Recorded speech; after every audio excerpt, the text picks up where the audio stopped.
Agora às 7h42, 7h42, a posse de Donald Trump, novo presidente dos Estados Unidos, deve começar logo mais às 11h30 da manhã no horário de Brasília. Cerimônia realizada tradicionalmente em frente a uma multidão de apoiadores que se reúne entre Congresso e o Obelisco, mas em razão do frio. Que frio, aliás, as imagens mostram por lá, dá para sentir só pela tela, né? Nesse ano haverá uma mudança e, portanto, será dentro do Capitólio. Segundo o veículo da imprensa Reuters, serão ao menos 18 festas de gala em Washington, ao longo dos 3 dias, 3 das quais são consideradas oficiais, com expectativa da presença de Trump. Ontem, no último comício antes de tomar posse, Trump disse que todas as ordens executivas que ele considera como radicais e tolas de Biden serão revogadas logo após o juramento.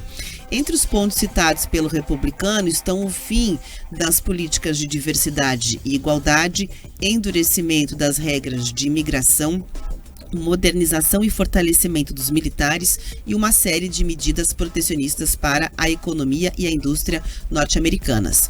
Trump também afirmou que o cessar-fogo entre Hamas e Israel foi fruto de uma articulação dele e defendeu aí a permanência do TikTok nos Estados Unidos se 50% do aplicativo for vendido a um grupo que tenha sede no país.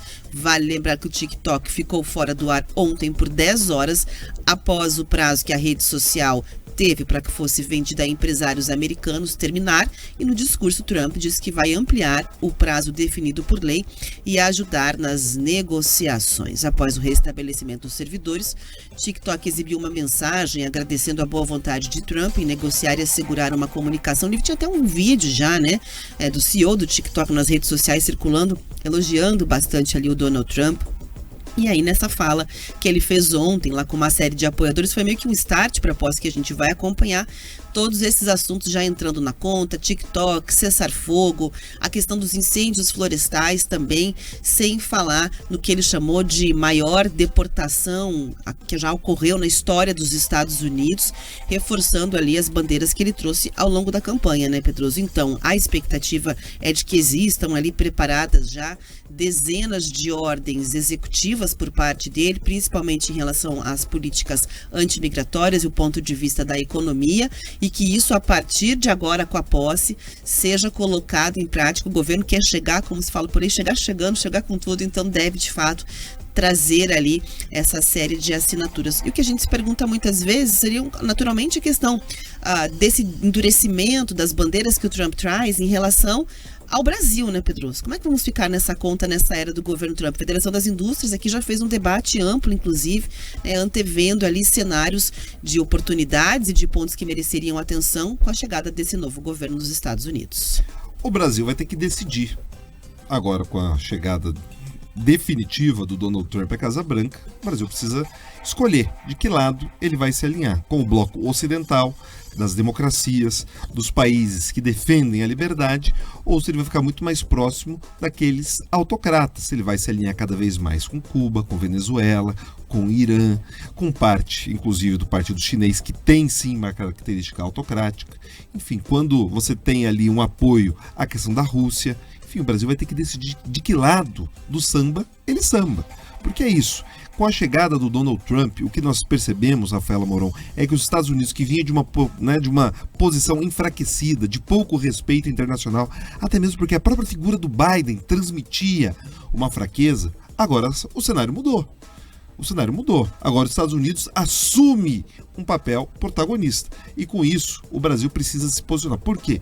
Simplesmente, essa mudança interna americana, nós teremos uma valorização do dólar. Já teríamos naturalmente. Com o descontrole das contas brasileiras, nós sofremos ainda mais. Precisamos organizar a casa.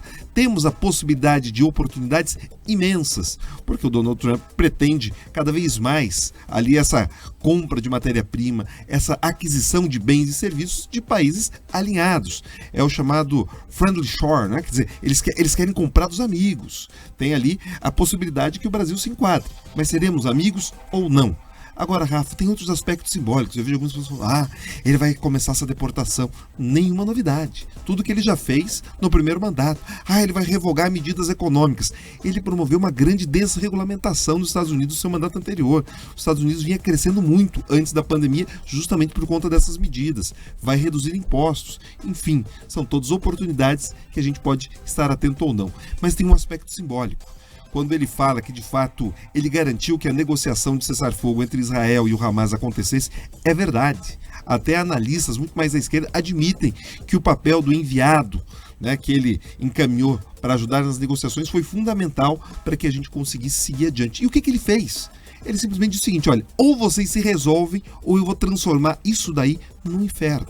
Ou seja, ele não veio com meias palavras, ele disse, se vocês só respeitam a força, é com a força que a gente vai lidar.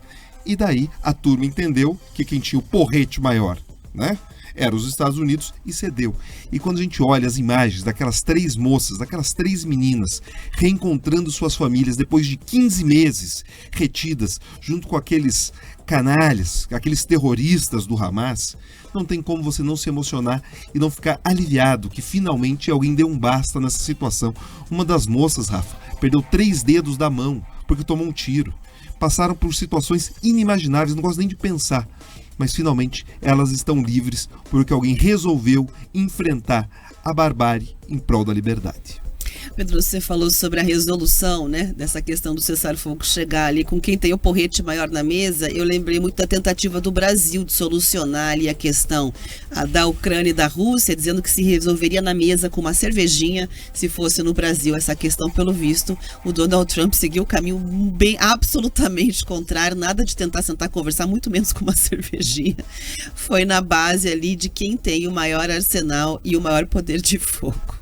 Mas essa frase, vem do Big Stick, Quem usava muito era o Theodore Roosevelt, que ele falava isso, a relação diplomática depende de quem tem o maior porrete, porque assim, todo mundo se negocia, fala com palavras doces, palavras brandas, mas no final, quem tem mais porta-aviões, quem tem mais exército, quem tem mais experiência militar, determina. Então é o seguinte, vocês podem ficar se debatendo, mas na hora H, a força fala mais alto. Então não é a cervejinha, então. Não é a cervejinha, não é... Veja, o nosso presidente da República já tem um tempo ali no Palácio do Planalto. Pelo que eu olhei, a guerra entre Rússia e Ucrânia, a invasão arbitrária, segue acontecendo.